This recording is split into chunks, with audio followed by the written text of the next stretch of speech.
وتذكير والنفع والانتفاع والإفادة والاستفادة والحث على التمسك بكتاب الله وسنة رسوله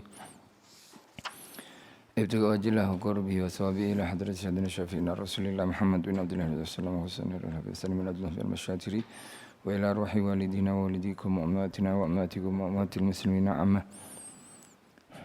ومن أمر أحدا وكان سابقا ولاحقا ومن تصدق فيه ومن عبد الله فيه إن الله يتغشاهم برحمة والمغفرة ويسكنهم الجنة ويختم لنا ولكم بالحسنى في خير ولطف وعافية وإلى حضرة النبي محمد صلى الله عليه وسلم الفاتحة.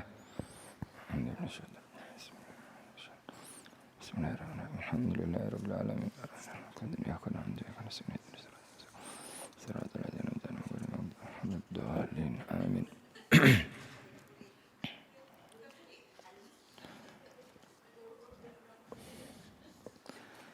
Bismillah walhamdulillah wassalatu wassalamu ala rasulillah Sayyidina Muhammad bin Abdullah wa ala alihi wa sahbihi wa mawalah wa la hawla wa la quwata illa billah. Rabbi syrah li sadri wa yassir li amri wa hlul 'uqdatam min lisani yafqahu qawli, amma ba'du. Yang dimuliakan oleh Allah Subhanahu wa taala, muslimin muslimat, hadirin hadirat, tuan-tuan, puan-puan rahimakumullah. Insyaallah kita sambung kembali pengajian kitab Ar-Rahiqul Makhtum, perjalanan hidup baginda Nabi Muhammad sallallahu alaihi wasallam. Yang mana kita sampai muka surat 136 ya. Ini 136. 136. Ya, ini sebelumnya paling akhir sekali kita kongsikan mengenai Ummu Jamil, isteri Abu Lahab, yang mendengar bahwasanya Allah Subhanahu wa taala telah menurunkan khusus untuk dia dan suaminya, yakni menurunkan surah Tabbat. Maka Ummu Jamil pun marah, berang dikatakan, dan dia nak melakukan sesuatu kepada Rasulullah sallallahu alaihi wasallam. Sehinggalah Ummu Jamil membawa seketul batu mencari Rasulullah sallallahu alaihi wasallam. Maka ketika Ummu Jamil berada di kawasan masjid, nak masuk, masa itu Rasulullah duduk bersama Sayyidina Abu Bakar As-Siddiq. Maka Ummu Jamil terus ditutup pandangannya kepada baginda Nabi Muhammad sallallahu alaihi wasallam. Masuk ke dalam masjid, Ummu Jamil tak nampak baginda, padahal baginda duduk di sebelah Abu Bakar. Kemudian Ummu Jamil berkata kepada Sayyidina Abu Bakar, "Hai Abu Bakar, buruk sungguh bicara sahabatmu itu, padahal Nabi di sebelahnya." Tidak, Abu Bakar menjawab, "Demi Tuhan bangunan ini, dia tidak menuturkan syair dan tidak berbicara dengan syair." Ummu Jamil berkata, "Kamu ini orang yang betul bendul." Akhirnya alhasil memberikan ancaman Ummu Jamil ini kepada Rasulullah sallallahu alaihi wasallam. Dan itu satu peristiwa yang disaksikan langsung oleh Sayyidina Abu Bakar As-Siddiq, macam mana Ummu Jamil boleh tak nampak baginda sallallahu alaihi wasallam. Ke surat 136, Ibn Ishaq mengatakan bahawa golongan yang menyakiti Rasulullah sallallahu alaihi wasallam di rumahnya ialah Abu Lahab, Al-Hakam bin Abil As bin Umayyah, Uqbah bin Abi Mu'aid, Adi bin Hamra Al-Saqafi, Ibn Al-Asda Al-Hudaili. Mereka yang merupakan jiran Rasulullah SAW, tidak seorang pun dari mereka memeluk Islam kecuali Al-Hakam bin Abil As. Salah seorang daripada mereka ini pernah mencampakkan perut kambing kepada Rasulullah SAW ketika baginda SAW sedang solat di rumahnya. Tengok dia punya ini kan, kejahatan dia orang. Nabi tengah solat dalam rumah, mereka masuk dalam rumah, dia campakkan dalaman perut atau perut kambing tadi. Ya pastilah ada darah, ada najis. Dan itu merupakan satu penghinaan besar bagi kaum Quraisy. Seorang lagi mencampakkan perut kambing dan periuknya sekali, sehingga Rasulullah SAW terpaksa membuat hadangan ketika solat untuk menghalang gangguan mereka. Apabila Rasulullah SAW dicampakkan kotoran itu, baginda Rasulullah SAW akan keluar membawa kotoran itu dengan sebatang ranting, lalu berdiri di muka pintu rumahnya sambil berkata, "Hai Bani Abdi Manaf, jiran jenis apakah kamu ini?" Kemudian Rasulullah SAW buangkan kotoran itu di jalan. Tak ada perlawanan, tak seperti kita. Kalau kita rumah kita diberi sampah saja, insya-Allah kita kutip sampahnya, kita campak balik ke rumah jiran. Tapi Rasulullah tak, dibuang di tempat yang jauh daripada jiran. Jadi konsepnya adalah bila jiran menyakiti, jangan dibalas dengan menyakiti juga. Ini Rasulullah memang menahan diri kerana tak ada perintah untuk memerangi. Perintahnya hanya untuk menyebarkan secara terang-terangan. Dan ini memang akhlak Rasulullah. Bila ada orang buat jahat, beliau baginda buat baik. Uqbah bin Abi Mu'ayyid mengambil tindakan yang lebih buruk lagi terhadap Rasulullah sallallahu alaihi wasallam. Imam Al-Bukhari meriwayatkan daripada Abdullah bin Mas'ud radhiyallahu anhu bahawa Rasulullah SAW sedang bersembahyang di sisi Ka'bah. Ketika itu Abu Jahal dan kawan-kawannya sedang duduk di situ. Sebagian daripada mereka berkata kepada sebagian yang lain, "Siapakah di kalangan kamu yang berani membawa uri unta keluarga si fulan ini?" Tengah menyembelih unta ni. Tadi kambing, ini unta yang lagi besar lah, lagi banyak. Dan meletakkannya di atas belakang Muhammad itu, belakang Muhammad ketika dia sujud. Lalu bangunlah Uqbah bin Abi Mu'ayyid mengambil uri sambil memandang ke arah Rasulullah sallallahu alaihi wasallam. Maka apabila Rasulullah sedang sujud, Uqbah meletakkan uri di atas belakang di antara dua bahu Rasulullah. Dia letak leher ni, belakang leher sini. Uri tersebut macam dikalungkan. Kalau orang dapat piagam apa semua kan dikalungkan macam tu. Jadi ini pun seperti itu. Kata Abdullah bin Mas'ud, "Saya memerhatikan apa yang mereka lakukan, tetapi tidak dapat berbuat apa-apa sebab Abdullah bin Mas'ud kecil orangnya." Termasuk sahabat yang paling rendah ini Abdullah bin Mas'ud. Kan tingginya kan sama ketika sahabat yang lain duduk. Jadi kerdil lah istilahnya. Jadi dan mereka orang-orang Abu Jahal ni, geng-geng dia besar-besar. Jadi mereka Abdullah bin Mas'ud tak boleh buat apa-apa. Kemudian alangkah baiknya jika saya ada kekuatan untuk menghalang, katanya lagi. Lalu mereka pun menertawakan atau mentertawakan Rasulullah SAW dan berlenggang-lenggok sesama mereka. Tahu sendiri cara nak gelakkan orang. Sedangkan Rasulullah SAW ketika itu masih terus sujud, tidak mengangkat kepalanya, sehinggalah Fatimah radhiyallahu anha datang dan membuang uri itu dari belakang Rasulullah sallallahu alaihi wasallam. Kemudian Rasulullah SAW mengangkat kepala seraya berdoa, "Ya Allah, ke atasmu untuk menghukum orang Quraisy ini." Ya Allah, saya minta kepadamu untuk Allah ini menghukum orang-orang tersebut. Maka Rasulullah menyebut doa ini sebanyak 3 kali. Mendengar doa Rasulullah SAW, mereka merasa gelisah. Tak sedap badan sudah. Mereka percaya bahawa doa di tempat itu adalah mustajab. Dan memang betul ya, doa di Mekah, di depan Kaabah kan, memang mustajab doa. Jadi mustajab ni bukan daripada zaman Nabi saja ya. Jahiliyah pun meyakini tempat itu mustajab. Lebih-lebih di ketika tawaf kan, di Hijri Ismail, di Multazam, kemudian di talang air tu, pancur air tu kan. Ada seorang Afrika ni berdoa di Multazam. Multazam, orang Afrika, orang gelap tinggi. Dia tak percaya, tapi dia tahu riwayat yang mengatakan di Multazam doa dikabulkan. Dan memang betul dalam kitab Al-Azkar, semalam mengajar Azkar yang serstu. Dalam kitab Al-Azkar, bila ada orang sumpah palsu depan Multazam ni, binasa orang sumpah ni. Pasti binasa dia. Bahkan kalau ada orang mendoakan orang lain yang menzalimi dia, confirm binasa orang dizalimi. Dan banyak ni yang berdoa di sana, sakit hati, ya tak boleh lah kita doa buruk kan. Tapi kadang kita tak boleh kontrol orang. Orang kadang sakit hati sangat, dizalimi, hartanya diambil, keluarganya dibunuh atau dizalimi. Alhasil mereka tak puas hati, mereka pergi Multazam. Didoakan kena penyakit, balik kena penyakit memang. Balik Australia terus. Orang Australia cerita sendiri, yang orang Malaysia sini doakan orang Australia ini buat zalim, buat dalam office lah selalunya. Di sini ada orang Afrika juga yang kurang percaya doa di Multazam. Akhirnya, ya Allah, wahai Tuhan Kaabah, minta dia.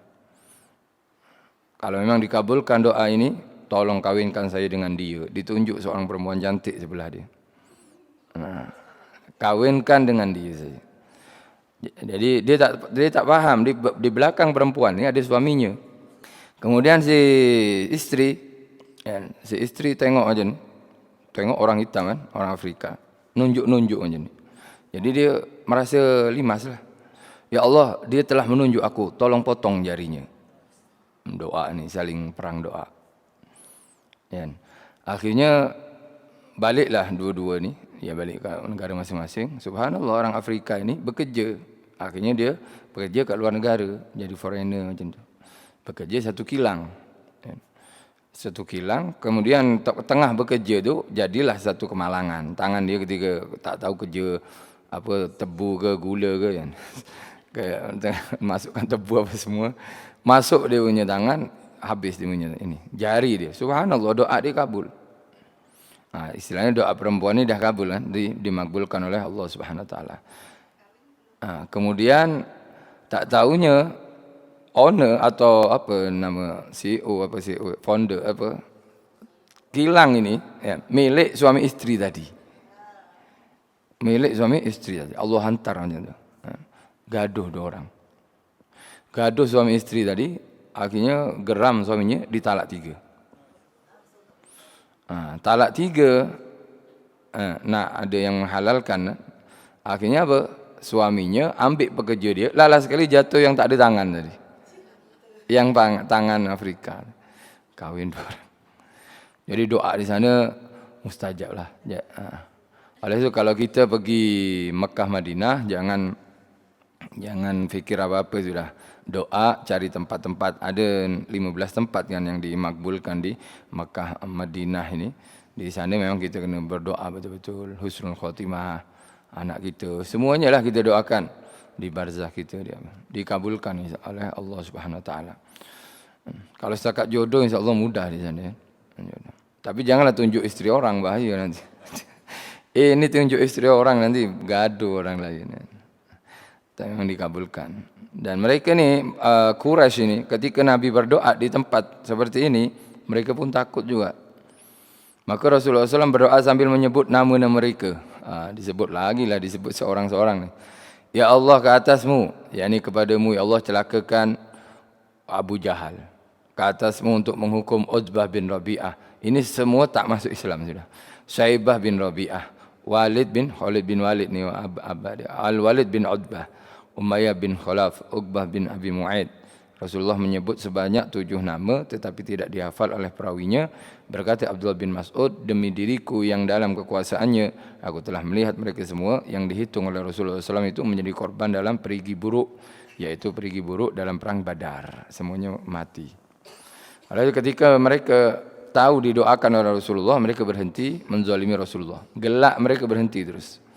Gelak mereka berhenti, bahwasanya itu akan nyata. Satu di tempat yang mulia, 2 daripada seorang nabi, seorang rasul. Yang ketiga daripada orang yang zalimi. Memang kuatlah dorongan untuk dikabulkan doa tersebut. Umayyah bin Khalaf apabila melihat Rasulullah SAW akan dicaci dan dikejinya terhadapnya, turun ayat Al-Quran.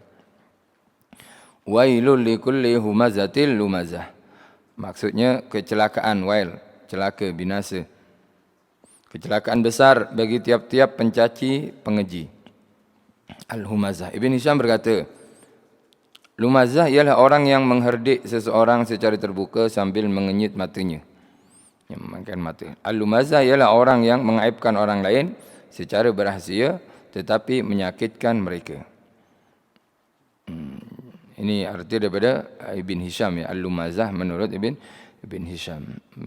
Ini merupakan satu larangan lah bagi kita semua untuk mencaci orang lain. Tak ada manusia yang sempurna di dunia ini. Tak ada manusia yang sempurna. Kenapa kita boleh menerima perbezaan antara diri kita dengan yang lain? Yang kita sama-sama manusia kan, tapi kulit tak sama. Bentuk muka tak sama, bentuk badan pun tak sama. Kita boleh terima. Kenapa kita tak boleh menerima perbezaan sifat kita? Dan itu adalah semuanya ciptaan Allah Subhanahu wa taala. Biasalah satu golongan, satu geng, satu kumpulan, mereka pasti ada perselisihan di sana. Saya tak suka dia lah. Dia ni macam ni. Saya tak suka dia macam. Tapi tidak kesukaan ini tak perlu kita tunjukkan kepada orang lain. Kan. Itulah masa kita untuk bersabar. Saudaranya pula iaitu Ubay bin Khalaf. Ini adik-beradik ni. Yang pertama Umayyah bin Khalaf. Kan. Adiknya pula Ubay bin Khalaf dan Uqbah bin Abi Mu'aid sering berganding. Uqbah bin Abi Mu'aid ni bukan orang jahat memang kepada Rasulullah. Tapi pribadi dia baik. Sebab Nabi pernah bertamu ke rumah Uqbah bin Abi Mu'aid ni. Bukan adik-beradik bin Khalaf ni. Tapi Uqbah bin Abi Mu'aid yang meletakkan isi perut kepada Rasulullah tadi kan. Uqbah bin Mu'aid ni ketika Nabi duduk di rumah dia atau datang rumah dia dijamu oleh Uqbah bin Abi Mu'aid. Dijamu oleh Uqbah bin Mu'aid. Sehinggalah ketika dijamu beri makanan, minuman, Rasulullah tak menyentuh makanan dan minuman dia. Kata Uqbah bin Mu'aid, orang Arab ni kalau ada orang datang rumah dia pasti dijamu. Beri makan, beri minum, ya. Sebab kalau tak buat benda ni aib untuk dia, cacat bagi tuan rumah tu, kedekut apa semualah. Kemudian kalau makanan dan minuman yang dihidangkan tadi tak diminum, juga aib pada mereka, malu mereka, mungkin tak sedap, mungkin diberi sesuatu yang tak elok, tak baik, kan macam tu kan. Akhirnya Nabi tak makan, tak minum. Uqbah bin Mu'aid tak sedap hati lah. Macam mana tak minum datang rumah aku ni? Ya Muhammad, kenapa tak makan, tak minum? Tak sedap ke? Tak. Aku nak makan, nak minum dengan satu syarat. Apa dia? Ucapkan la ilaha illallah Muhammad Rasulullah. Kata apa nama? Kata Uqbah bin Mu'aid, takkanlah syarat macam tu. Tak, itu syaratnya. Kalau tak aku akan balik ni, tak akan makan minum. Baiklah kalau macam tu saya ucapkan syahadatain, akhirnya Nabi makan. Terdengarlah berita ini kepada sahabat Uqbah bin Mu'aid, kepada Ubay ni. Ubay dan siapa nama seorang lagi tadi? Ubay dan Umayyah. Ya Uqbah, engkau dah ikut Muhammad ya? Tak, aku saja je biar dia makan. Aku masih bersama kalian, jangan risau. Aku masih bersama kalian. Muhammad saja je aku biar dia supaya dia makan di rumahku. Istilahnya masih ada ikramud dhaifin, memuliakan tetamu. Pada suatu masa Uqbah duduk hampir dengan Rasulullah SAW, berdekatan dengan Rasulullah dan mendengar apa yang dibicarakan oleh baginda SAW. Apabila berita itu sampai kepada Ubay, dimarahinya oleh Uqbah dan disuruh supaya Uqbah meludah ke arah wajah Rasulullah SAW. Uqbah melakukan suruhan ini. Ada apa engkau nak dekat-dekat Nabi? Sekejap lagi, nanti kalau dah dekat dengan Nabi, kau ludah muka dia. Sebagai bukti engkau memang benci kepadanya. Bukan mula-mula nak dengan Rasulullah SAW. Ni geng-geng dia orang ni, Ubay dan Uqbah. Tapi Uqbah ni kawan ya. Kalau Ubay dan Umayyah tu adik-beradik tadi. Ubay sendiri merampas tulang reput dan meniupnya ke angin yang menghala ke arah Rasulullah SAW. Tahu kan bau tulang tu macam ni kan? Tulang tu ditiupkan. Jadi macam ada tepung, ada apa kan? Kemudian angin lagi kuat. Angin di Arab kan seperti kipas ni yang kuat. Jadi kena ke muka Rasulullah SAW. Dan baunya tulang kan ada tajam-tajam juga. Ini mula-mula Rasulullah masih bersabar. Sekejap lagi perang dibunuh semuanya nanti. Kan? Al-Akhnas bin Syarif Al-Thaqafi juga termasuk dalam golongan yang menghina Rasulullah SAW. Al-Quran mensifatkan dengan 9 sifat perlakuannya. Ini sifat ini di dalam riwayat inilah ditujukan kepada Akhnas bin Syarif Al-Thaqafi. Wala tuti' kulla hallafim mahin hammazim masya'im binamim manna'il lil khairi mu'tadin asim utullim ba'da dzalika zanim. Maksudnya janganlah engkau menurut kemahuan orang yang selalu bersumpah lagi yang hina. Baik. Yang suka mencaci, dia suka bersumpah, suka menghina, suka mencaci, lagi suka menyebar fitnah, hasutan untuk memecah belahkan orang ramai. Yang sering menghalangi amalan-amalan kebajikan, yang melanggar hukum-hukum agama, lagi yang amat berdosa, yang kasar wataknya, selain itu yang terkenal kejahatannya. Ya, sifat ini kalau orang jahat ya sifat kebanggaan sebetulnya ini. Ya. Orang jahat kalau tak jahat ya bukan orang jahat namanya dia. Kalau tak kasar boleh ambil fikir apa semua ya bukan jahat. Kalau jahat kan alhasil ya biasalah di dunia ini ada malaikat, ada iblis. Ada orang yang suka sifat malaikat, ada orang suka sifat iblis. Macam tu. Mengikut pendidikan yang diajarkan oleh televisi, TV, oleh media sosial adalah sifat-sifat iblis di sana. Raja tega, kan? Tega tanpa berfikir apa. Kalau dah sakit hati, buat je sesuka hati, janji puas hati. Itu kan ajaran-ajaran kita kalau tengok video, atau tengok filem, tengok drama apa semua. Khususnya daripada Yahudi. Abu Jahal pula kadang-kala datang kepada Rasulullah SAW mendengar Rasulullah membaca Al-Quran. Abu Jahal dengar Al-Quran. Ini pelik mungkin, ya seperti yang pernah kita kongsikan. Kemudian dia pergi begitu saja tanpa beriman dan mematuhinya. Dia tidak dapat mengambil adab yang baik dan tidak merasa gerun mendengar bacaan Al-Quran. Dia menyakiti Rasulullah SAW dengan kata-kata kesat, menghalang Rasulullah SAW daripada jalan Allah. Kemudian dia akan pergi dengan perasaan sombong dan membangga diri kerana berjaya melakukan kejahatan. Seolah-olah apa yang dilakukannya itu akan menjadi sesuatu yang dikenang. Puncanya adalah Abu Jahal memang masih dalam persaingan dengan keluarga Rasulullah sallallahu alaihi wasallam. Sampai sekarang orang kafir pun ada sebagian mereka yang menyukai bacaan Al-Quran, lantunan Al-Quran. Tapi Allah tak membuka hatinya. Bahkan qasidah-qasidah ada yang hafal mereka. Ada orang kafir ni hafal Fatihah. Ya, bukan orang kafir nak merusak Islam. Yang merusak Islam tu boleh hafal hadis dia orang. Tak, orang kafir yang memang dekat dengan kawan Muslim dia hafal semuanya. Dengan hafal. Tapi masih suka memperli orang Islam juga. Kalau di Indonesia sekarang dah ramai yang cakap insya-Allah, Assalamualaikum. Siapa tu? Astaghfirullahalazim kan. Padahal Kristian. Orang Islam sendiri malu nak cakap astagfirullah.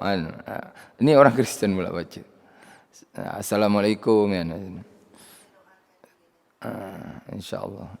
Kan sebab di masa saya, masa di sana saja kalau tengok apa namanya satu program, satu apa, jarang memulakan satu program itu dengan Assalamualaikum. Kecuali agama lah. Kalau di sini kan nak buat apa, konten apa kan Assalamualaikum kan. Sana tak ada. Malu, takut dikatakan wallahualam, malu kenapa? Sebab Islam sangatlah ini sangatlah kan. Orang Islam malu dengan Islamnya. Di sana di Indonesia. Malu dengan Islamnya. Assalamualaikum. Nama kalau terkejut saja bukan ya Allah, bukan. Ya terkejut. Oh my God, OMG kalau orang Indo. OMG kan. Oh my God. Disingkat di sana. Atau kadang ya Tuhan. Ya Tuhan. Dah, kenapa ya Tuhan? Engkau ni ada Allah. Ya Allah sepatutnya. Orang yang bukan kafir pula, ya Allah. Ya Allah, astagfirullah. Orang ni istilah kejut, aduh, macam tu. Ya ampun ada. Alhasil, itulah sepatutnya orang Islam ni bangga dengan Islamnya. Tapi macam mana media ini telah berjaya dakwahnya membuat orang Islam malu dengan Islamnya. Istilahnya, bolehlah Islam, tapi jangan tampaklah Islam tu. Sampai sekarang masih terus berjalan dakwah tersebut. Tapi alhasil kemungkaran dan kebatilan dan hak ini pasti terus berjalan sampai hari kiamat nanti. Maka terhadapnya Al-Quran menyebut terhadap Abu Jahal suka mendengar Al-Quran bacaan Rasulullah tapi keras kepala. Maka di dalam Al-Quran disebutkan fala saddaqa wala shalla. Maksudnya oleh sebab orang kafir yang tidak percayakan hari akhirat, maka dia tidak mengakui kebenaran yang diwajibkan meyakininya dan dia tidak mengerjakan solat yang difardukan kepadanya. Oleh itu orang yang tak solat ni dikatakan kafir kan? Yang tak solat 5 waktu. Ada sebagian mazhab mengatakan kafir. Kalau kita mazhab Syafi'i ditafsil. Kalau sekiranya meninggalkan solat kerana malas, masih berkeyakinan solat itu fardu, orang ini tak kafir tapi fasik.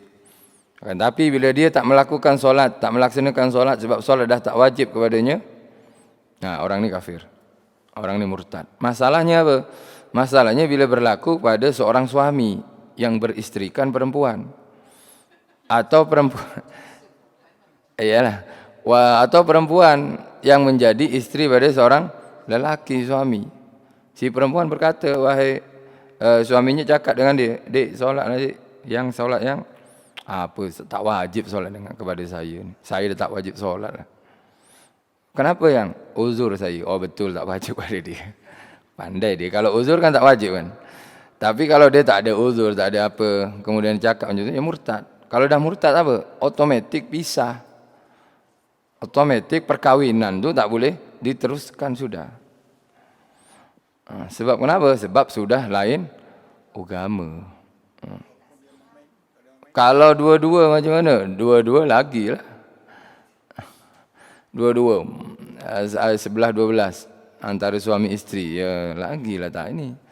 Lepas tu duduk terus dalam keadaan seperti itu. Macam mana jadinya? Ini bukan pernikahan. Bukan dirahmati jadinya.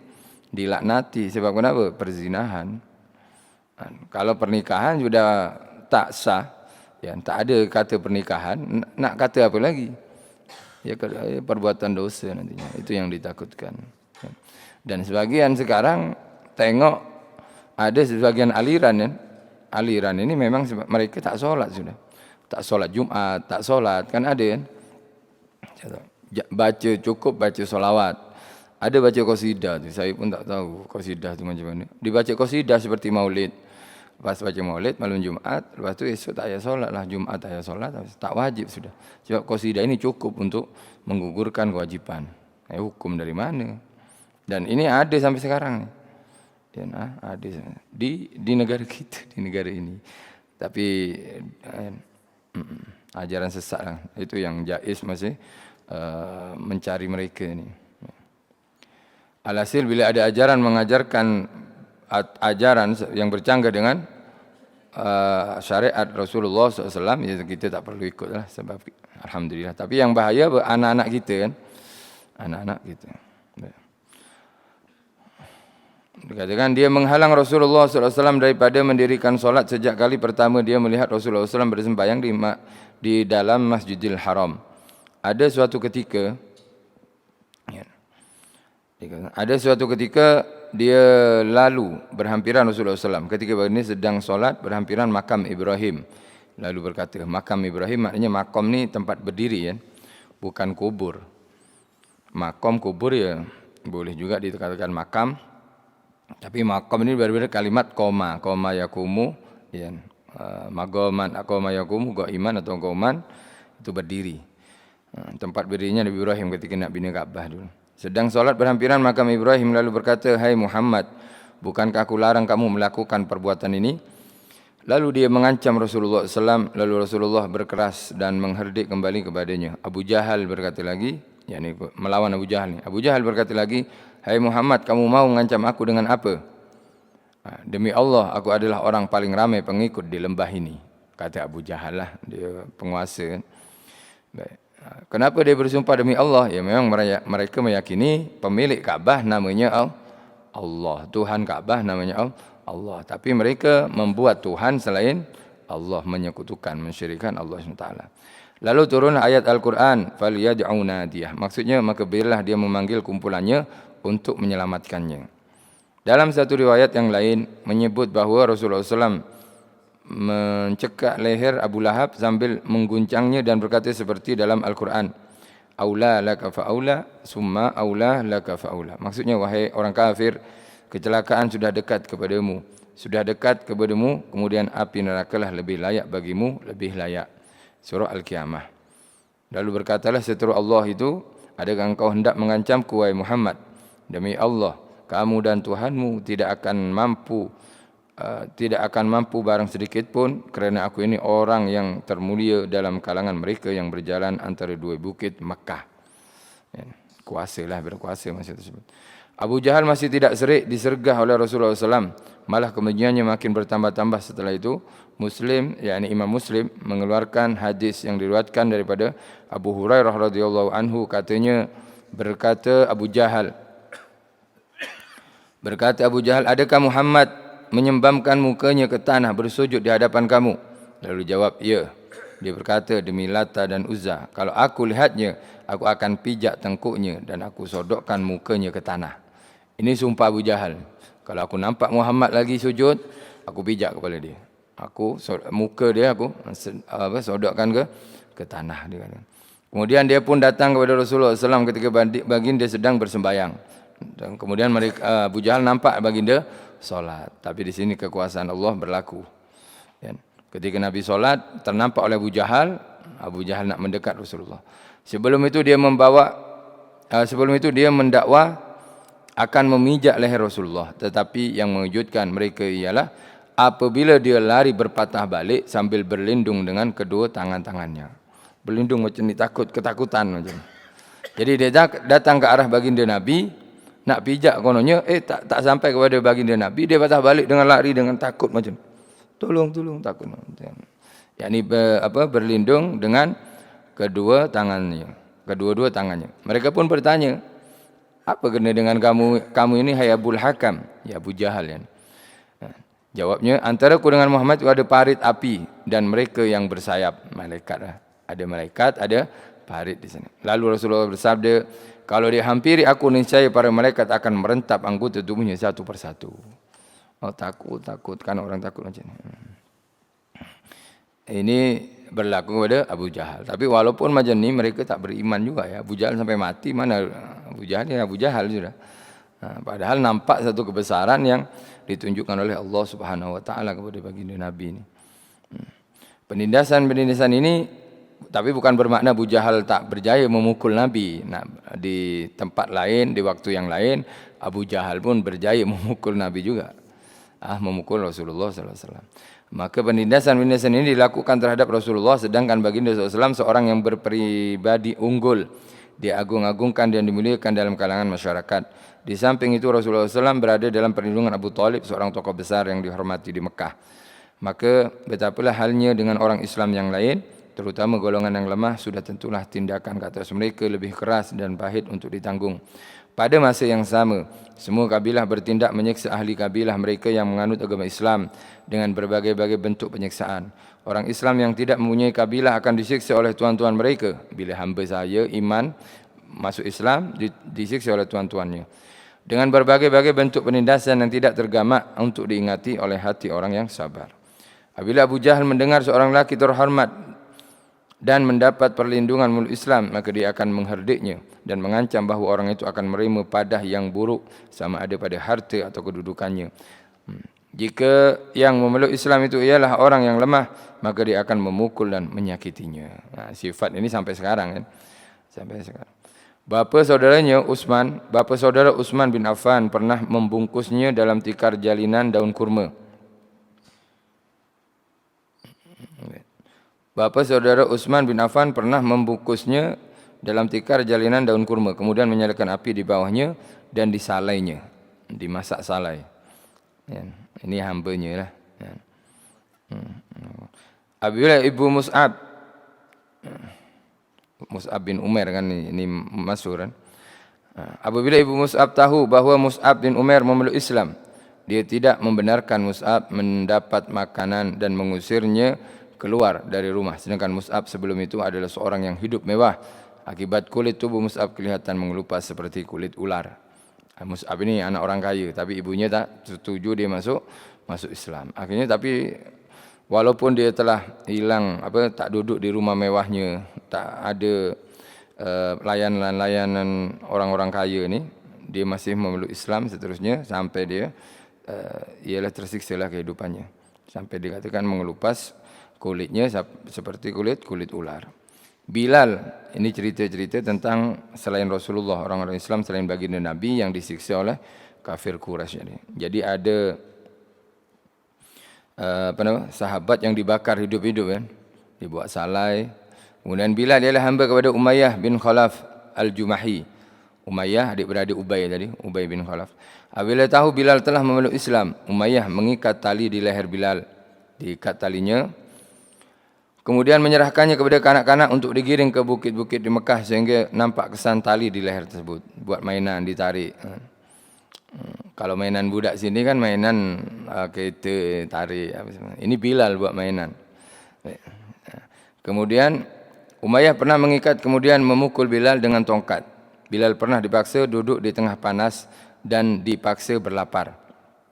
Lebih teruk lagi, Bilal pernah dibawa ke tanah lapang pada hari yang sangat panas, lalu dicampakkan ke atas batu-batu kelikir. Ditidurkan di pasir panas, di atasnya letak tak batu. Memang masaklah dia. Kemudian diletakkan sebongkah batu yang besar di atas dadanya. Di bawah letak batu-batu kerikil dulu. Ini panas ya, di Mekah kan tahu sendiri kan, panasnya itu lain kan. Jadi batu itu sangat panas sangat. Kalau orang kencing manis sekarang kalau jalan ya boleh luka. Kalau tak pakai slipper ya. Panasnya itu sangat-sangat panas. Ini bawahnya ada kerikil panas, atasnya ada batu besar panas. Lalu berkata Umayyah kepada Bilal ya, demi Allah kamu akan terus menerus begitu keadaan kamu ini seperti ini sehingga mati, atau kamu kufuri ajaran Muhammad dan sudi untuk menyembah Lata dan Uzza. Dalam keadaan tersiksa seperti itu Bilal menjawab ahad, ahad, yakni dia yang Isa, dia yang Isa. Sehingga pada satu hari Abu Bakar As-Siddiq radhiyallahu anhu terlihat apa yang mereka perlakukan kepadanya, lalu dibelinya Bilal dengan bayaran seorang hamba berkulit hitam. Ada yang mengatakan bayarannya ialah 7 atau 5 uqiyah perak. Kemudian Abu Bakar radhiyallahu anhu memerdekakan Bilal. Ya, jadi Abu Bakar ini tuan Bilal ya. Tuan Bilal, mantan tuan Bilal. Ini Sayyidina Abu Bakar memang segala segala kehidupannya, segala hartanya, keluarganya, semuanya diperuntukkan untuk baginda Rasulullah sallallahu alaihi wasallam. Untuk baginda semuanya dihabiskan. Ammar bin Yasir adalah hamba kepada Bani Makhzum. Makhzum ni. Tukar S nama saya nanti ni. Maksum. Makhzum ya, Makhzum. Ammar bin Yasir adalah hamba kepada Bani Makhzum. Dia tapi nama kabilah Bani Makhzum, Al-Makhzumi. Dia beserta ibunya dan bapanya telah menganut agama Islam. Satu keluarga menganut Islam. Tapi sayang mereka bukan orang terhormat. Mereka orang miskin. Orang musyrikin, ibu, bapa, anak masuk Islam semuanya. Orang musyrikin yang diketuai Abu Jahal telah membawa mereka keluar ke tengah padang ketika hari sangat terik, lalu menyiksa mereka di bawah panas matahari. Satu keluarga dikeluarkan disiksa. Ya. Ketika mereka sedang disiksa, Rasulullah SAW lalu di situ dan terlihat mereka sekeluarga, lantas Rasulullah bersabda yang bermaksud, sabarlah wahai keluarga Yasir, sesungguhnya janjimu ialah surga. Dalam penyiksaan itu Yasir telah meninggal dunia, dibunuh. Abu Jahal telah menikam Sumayyah ibu Ammar pada kemaluannya sehingga beliau meninggal dunia. Sumayyah merupakan orang pertama yang syahid dalam Islam. Di dalam agama Islam, syahid pertama adalah seorang perempuan. Di dalam agama Islam, yang masuk Islam pertama kali adalah perempuan. Di dalam agama Islam, yang mendapat salam dari malaikat adalah perempuan. Ini kemuliaan Sayyidina Khadijah dan ibu Ammar. Penyiksaan terhadap Yasir diperhebatkan lagi. Sebab Yasir melihat ayahnya dibunuh, ibunya dibunuh. Yasir tak bergeming dengan imannya, yakni tak goyah dengan imannya. Sesekali dia dijemur di tengah panas dengan diletakkan batu besar yang panas di atas dadanya. Sesekali dia direjam di dalam air. Mereka berkata kepadanya, kami tidak akan membiarkan kamu sehinggalah kamu sanggup mencaci Muhammad atau berkata yang baik pada Lata wal Uzza. Lalu Ammar pun bersetuju dengan kehendak mereka kerana terpaksa. Setelah itu Ammar datang kepada Rasulullah SAW sambil menangis untuk minta maaf atas apa yang terpaksa dilakukannya. Maka turunlah firman Allah Subhanahu Wa Taala. Sayyidina Ammar akhirnya terpaksa jugalah buat caci Nabi dan memuji Lata wal Uzza untuk menyelamatkan nyawa. Dalam bab ini dalam Islam kan tak ada masalah kan, sebab terpaksa gitu. Lalu apa dalilnya? Ini dalil dia. Ini Ammar tak dapat dosa ni. Janji yang cakap tu setakat mulut saja, bukan hati. Tapi kalau cakap dengan hatinya, yakni berkeyakinan dengan hatinya, itu boleh kafir lah. Allah berfirman, "Man kafara billahi min ba'di imanihi illa man ukriha wa qalbuhu mutmainnun bil iman wa qalbuhu mutmainnun bil iman walakin man syarha bil kufri sadran fa alaihim ghadabun minallahi wa lahum azabun azim."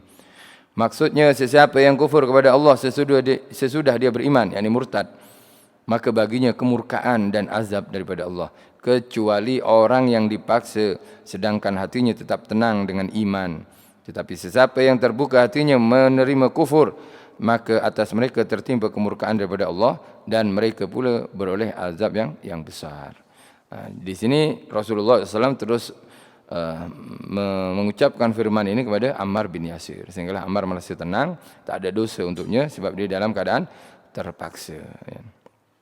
Dan insyaAllah kita teruskan dengan khatam Al-Quran.